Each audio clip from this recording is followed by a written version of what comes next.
alla sicurezza nei posti di lavoro, sicurezza che è sempre stata considerata appunto come uno degli obiettivi primari dell'associazione, ma di tutte le società associate. In questo caso, per quest'anno abbiamo scelto il settore dei trasporti, che coinvolge tutte le aziende di trasporto del Veneto, perché le nostre associate sono tutte le aziende, sono 12, sono tutte associate a noi.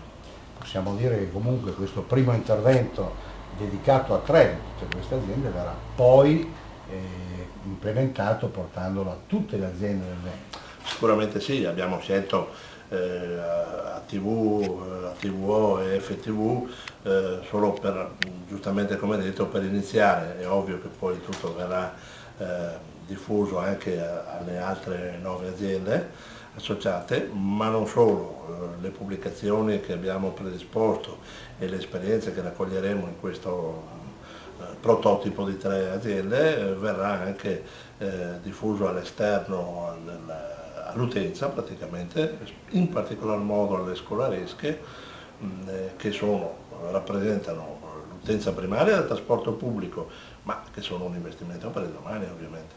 Voi per arrivare a queste pubblicazioni avete anche toccato con mano le aziende.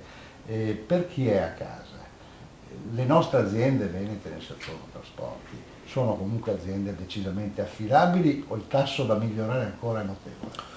Beh, come si suol dire, il meglio non è mai raggiunto, non si può sempre far meglio. Direi che però, anzi lo dico confermandolo con un po' d'orgoglio, le nostre aziende sono a livelli molto elevati in termini di sicurezza.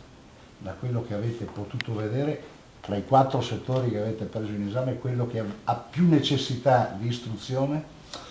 Ma sa, il settore del movimento, vale a dire la guida del veicolo, è sempre come dire, il più sensibile, ma non va dimenticato neanche il settore dell'officina, dove la manualità e l'uso di strumentazioni un po' sofisticate alle volte può porre qualche problema.